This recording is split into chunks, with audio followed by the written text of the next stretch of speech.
بسم اللہ الرحمن الرحیم۔ آپ ندیم قریشی صاحب بہت معصوم آدمی ہیں، میں آپ جتنا معصوم نہیں ہوں۔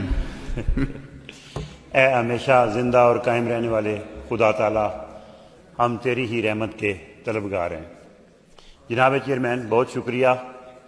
جناب چیئرمین، قیدی نمبر 804 کی وجہ سے ضلع جہلم کے عوام نے مجھے بہت بڑی تعداد میں ووٹ دے کر یہاں پر بھیجا ہے۔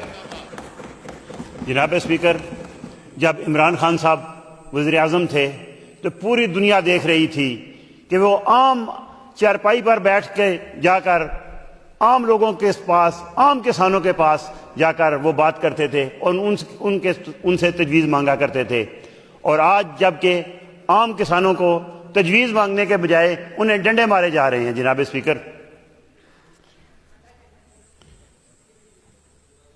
اسپیکر، وزیر اعلیٰ پنجاب نے عام کسانوں کے ساتھ وعدہ کیا تھا کہ ہم آپ کو نقصان نہیں ہونے دیں گے، اور قرآن میں بھی ہے کہ اے ایمان والو اپنے وعدوں کی پاسداری کرو۔ سبحان اللہ، سبحان اللہ، سبحان اللہ۔ جناب اسپیکر، اگر حالات یہی رہے تو عام کسان گندم اگانا بالکل بند کر دیں گے، اور ملک پاکستان کے اندر آئندہ سال گندم جب نہیں لگائیں گے تو ملک بہت بڑے بحران کا شکار ہو جائے گا۔ جناب اسپیکر، ضلع جہلم ایک برانی علاقہ ہے اور پٹھوار بھی برانی علاقہ ہے، اور بارشیں نہ ہونے کی وجہ سے یقین کریں ہمارے کسان رو رہے ہیں، اور پہلے بھی گندم کی فصل بہت کم ہوئی ہے، اور اگر یہ ریٹ اگر نہ مقرر ہوا تو یقین کریں پٹھوار کے اندر بہت بڑا نقصان ہو جائے گا۔ لوگ یقین کریں داڑے مار مار کر کسان رو رہے ہیں۔ جناب اسپیکر، زمینداروں کے متعلق، فیکٹریوں اونر کے متعلق اور مل اونر کے متعلق تو بات سارے کر رہے ہیں، میں بھی ایک عام زمیندار ہوں، لیکن غریب جو موچی ہے اس کے متعلق کوئی نہیں بات کر رہا کہ سارا دن وہ دھوپ کے اندر کام کرتا ہے اور شام کو اس کی جب دیہڑی نہیں ملتی تو وہ روتا ہوا گھر واپس آتا ہے۔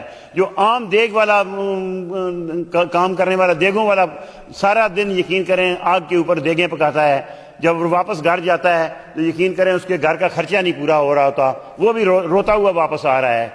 ہر طرف مایوسی اٹھائی ہوئی ہے، ہر طرف مایوس لوگ ہو رہے ہیں۔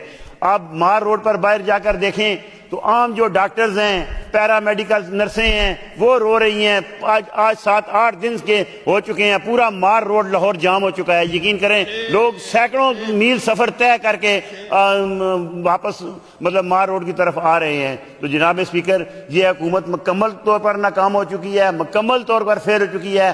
ہر طرف پورے پاکستان کے اندر احتجاج ہو رہا ہے۔ تو خدا را اس حکومت سے جان چھڑوائیں، تاکہ جتنی جلدی ہو سکے جان چھڑوائیں اور پاکستان میں خوشحالی لائیں۔ پاکستان زندہ باد۔